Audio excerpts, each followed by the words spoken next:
Alors, gourou afrocentriste, adepte du culte d'Aton, à vos débuts, vous vous convertissez à l'islam, à la faveur d'un séjour en prison et d'une proximité avec le mouvement politico-religieux américain Nation of Islam.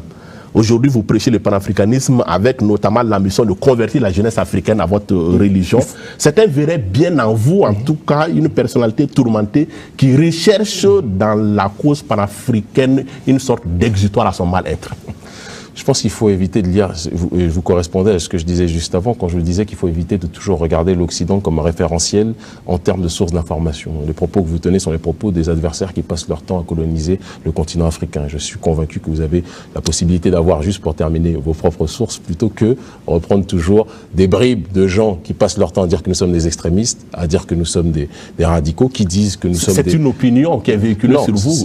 C'est une opinion qui est véhiculée par des puissants. Les mêmes qui disaient que... Soit, mais vous êtes là pour donner c'est pour ça que je avis. C'est pour ça, avec affection et amour, mon frère, que je vous réponds, si vous permettez juste que je termine ma réponse, en vous disant que les propos que vous tenez, il faut toujours les réinstaller dans un contexte. Il n'y a jamais eu de gourou. Mais c'est vrai que chez l'Occident, un Africain qui pense par lui-même et qui refuse de lire ses notes chez l'occidental est considéré comme un gourou, parce qu'on dit, mais comment ce nègre peut penser par lui-même et peut guider ou orienter d'autres nègres, plutôt qu'ils soient dans cette harmonie justement de suivre les prescriptions qui sont données par nous. Si c'est ça être gourou, je suis très fier de l'être, et c'est ce que Sankara a été, c'est comme ça qu'il l'appelait aussi, lorsqu'il appelait la jeunesse africaine à agir d'une autre façon de ce qui était installé auparavant. Premier point. Deuxième point, en ce qui concerne, quand vous parlez de la recherche, la quête, l'étude du monothéisme africain, il faut qu'on puisse étudier les choses de manière intellectuelle un minimum. Nous sommes des chercheurs. Ce n'est pas chercher soi-même, c'est chercher à comprendre nos humanités classiques et chercher à nous réinstaller dans le présent. Je vous pose une question, vous êtes de quelle religion? C'est pas à moi de répondre. Très bien, si vous ne voulez pas répondre, c'est votre choix. Mais je vous dis une chose, malheureusement, l'Africain, qu'il soit chrétien ou musulman, moi je n'ai aucun problème avec toutes les religions. J'ai eu un chemin où j'ai étudié tout. D'accord? Et toutes les étapes de ma vie, je suis né chrétien. J'ai étudié l'atonisme, qui est le monothéisme africain dont parlait Charanta Diop. Donc, ne jetons pas l'opprobre sur ce que disait Charanta. Je pense qu'il avait un certain nombre de réflexions sur ce terrain-là.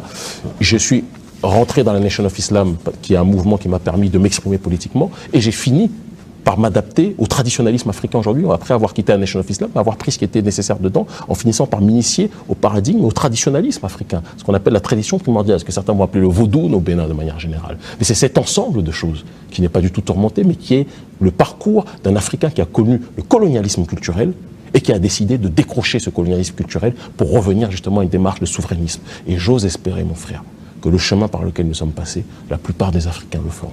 Parce que c'est en agissant dans une démarche d'autodétermination, qu'elle soit intellectuelle, qu'elle soit culturelle, qu'elle soit politique, qu'on sera capable de se faire entendre. Et je terminerai en disant aussi que si nous sommes autant suivis aujourd'hui par la jeunesse africaine, c'est parce que cette dernière sait que le chemin qu'on est en train de tracer et que les étapes qu'on a traversées sont des étapes de ceux qui ont décidé de briser leur chaîne physique, mais aussi mentale, culturelle et spirituelle.